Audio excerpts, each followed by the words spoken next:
జ్ఞాపకం లేకుండా చెయ్యడం కోసం నీ కళ్ళకి గంతలు కడతాను, నిన్ను నాతో తీసుకెడతాను, నువ్వు పర్వత గుహలో ఉన్నటువంటి నీలమాధవ దర్శనం చేసుకుని నాతో పాటు వెనక్కి వచ్చేద్దు కానీ భగవద్ దర్శనం అవుతున్నప్పుడు కళ్ళకి ఉన్న బట్టలు విప్పుతానన్నాడు. అంటే మీరు ఆలోచన చెయ్యండి, భగవద్ దర్శనం అనేది భగవంతుడు ఇవ్వాలి. కానీ ఈయనకి ఎంత ప్రేమ అంటే భగవంతుడు అంటే నేను దర్శనం చేయిస్తాను, కానీ మళ్ళీ మళ్ళీ నువ్వు వెళ్ళడానికి అవకాశం లేకుండా నీ కళ్ళకి గంతలు కట్టేస్తానన్నాడు.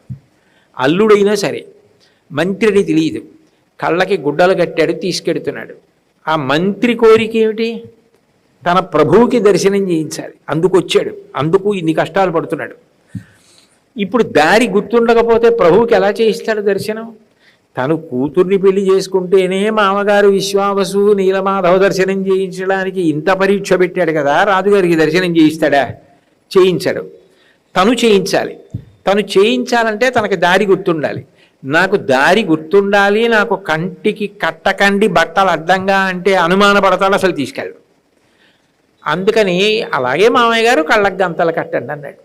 మంత్రి బుద్ధి మంత్రిది. అంటే మంత్రి బుద్ధి అంటే ఏమిటంటే మేధస్సు, తెలివితేటలు ఉపయోగించి ప్రభు కార్యాన్ని తీర్చే ప్రయత్నం ఆయన చేశాడు.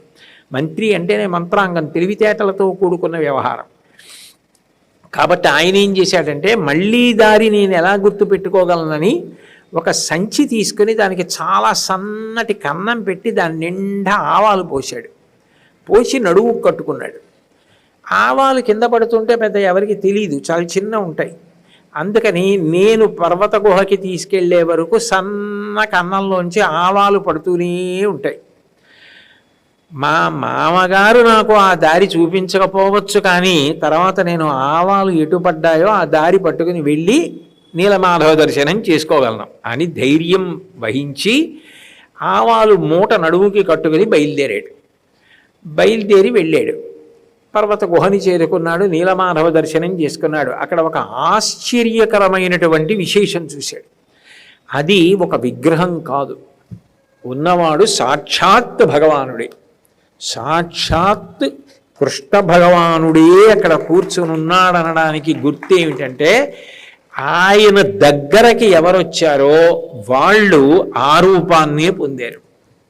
ఎట్లా అంటే మనుష్య ప్రాణి అయితే ప్రారబ్ధం తీరాలి, తెలిసో తెలియకో అమాయకపు ప్రాణి ఏదైనా దరిదాపులలోకి వస్తే ఆయన పార్షద రూపాన్ని పొందుతుంది. అంటే సారూప్య స్థితి అంటారు, విష్ణు స్వరూపాన్ని పొందుతుంది. ఈ విద్యాపతి నీలమాధవుడికి నమస్కారం చేస్తూ మామగారితో కలిసి నిలబడి ఉండగా ఒక పక్షి ఒకటి గుహలోకి వచ్చింది.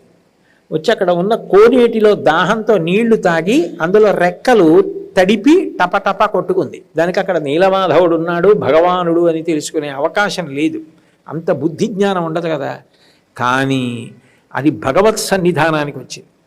వచ్చిన కారణం చేత అది చతుర్భుజాలతోటి శంఖచక్ర గదా పద్మాలతోటి విష్ణు స్వరూపాన్ని పొంది వైకుంఠానికి వెళ్ళిపోయింది. ఆయన ఆశ్చర్యపోయాడు. కనుక ఇది విగ్రహం కాదు, ఈయన సాక్షాత్తు కృష్ణ పరమాత్మయే. ఇందులో ఏ విధమైనటువంటి శంకకి ఆస్కారం లేదు. ఈయన నిజంగా భాగ్యవంతుడు. ద్వాపరయుగం పూర్తయిపోయిన తర్వాత కృష్ణావతార పరిసమాప్తి అయిపోయిందని అనుకుంటున్నాం, కానీ కృష్ణ పరమాత్మ ఇక్కడ ఈ రూపంతో ఈయనని అనుగ్రహిస్తున్నాడు, పూజలు అందుకుంటున్నాడు. ఇది మా రాజుగారికి చెప్పి దర్శనానికి తీసుకురావాలి. ఎందుకంటే మా రాజుగారు అంత ఆర్తితో ఉన్నాడు, భగవద్ దర్శనం చెయ్యాలి, భాగవత దర్శనం చెయ్యాలని. ఇప్పుడు మా రాజుగారి రెండు కోరికలు తీరుతాయి. ఈ విశ్వావసుని చూసి ఎంతో సంతోషించి సత్కరిస్తాడు. రెండు, భగవంతుని యొక్క దర్శనం చేసుకొని పరిపూర్ణమైన ఆనందాన్ని పొందుతాడు. కాబట్టి నేను వెళ్ళి మా రాజుగారిని తీసుకొస్తానని ఇంటికి వెళ్ళిపోయిన తర్వాత ఏదో కొద్ది రోజులు ఉన్నాడు. ఈ ఆవాలు మొక్కలై మొలకలు ఎత్తాయి. ఆవాల మొక్కలైనా గుర్తుపట్టచ్చుగా. అందుకని వెళ్ళి రాజుని పిలుచుకొచ్చాడు, కబురు చేశాడు. రాజుగారు వచ్చారు. ఈ ఆవాల మొక్కలు ఆధారం చేసుకుని పర్వత గుహలోకి వెడుతుంటే విశ్వావసు కూడా ఇంతమంది వచ్చేశారు, రాజు వచ్చేశాడు, రాజపరివారం వచ్చేశారు, వీళ్ళందరూ నీలమాధవ దర్శనానికి వెళ్ళిపోతున్నారని బెంగటిల్లిపోతున్నాడు. వీళ్ళందరూ పర్వత గుహలోకి వెళ్ళారు. స్వామి అంతర్ధానం అయిపోయాడు. అంతర్ధానం అయిపోగానే విశ్వావసు భోరును దుఃఖించాడు. విద్యాపతి కూడా ఇది భక్తితో సాధించవలసిన కార్యమే తప్ప యుక్తితో సాధించేది కాదు.